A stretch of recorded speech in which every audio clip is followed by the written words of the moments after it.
My name is UNIQLO. I'm a content producer at MoMA. I'm also a filmmaker, and I'm here in the sculpture garden looking at Wangechi Mutu's MamaRay. What strikes me about the piece is how it stands out in the garden. Half human and half manta ray. As we get closer, we see the things that Mutu is calling out to us and the histories that she is bringing in these hybridizations, right? We see the cowrie shell, which is a symbol of power and money in Africa. We see the full lips calling to black beauties and black features. From behind, we see it's like a shield, a mystical creature that calls to like legacies of water and what that means to African histories. Folks who've lost their lives in water to escape the transatlantic slave trade.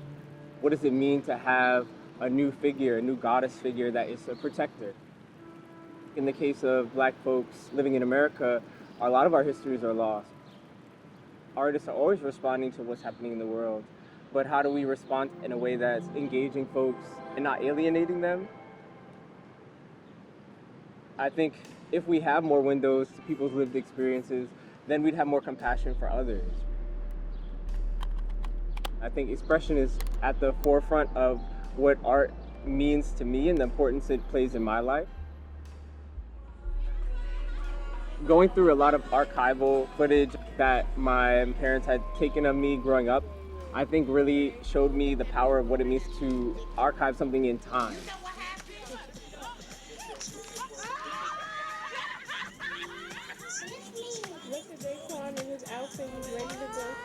That shows me the power of what it means to be a documenter or a filmmaker.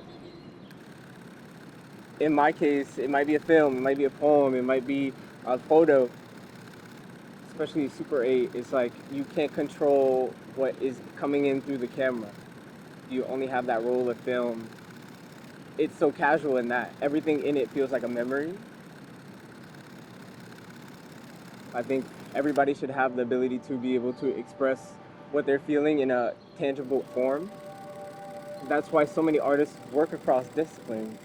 If we think of Wangechi specifically, she does the collages, she does film, she does sculpture, she's working cross medium and taking all of those forms to be able to speak and engage with people and bring people in. Wangechi's doing that in femininity. She's reclaiming a lot of negative tropes about black women. She's interacting with these histories and it feels almost like a secret. If you're passing this by, you might not see the cowrie shells, you might not see the full lips, and you might not know the histories of water and black folks, but through further investigation, we see how that plays out, and what does that leave for black folks coming to see this piece? And what does that mean for other people seeing that piece? How is she addressing these legacies on a stage like this?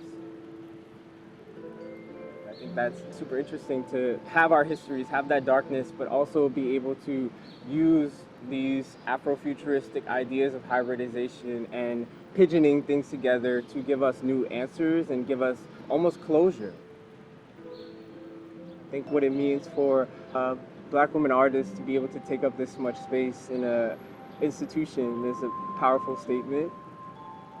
Our past is so dark, the present is precarious, but our future is free.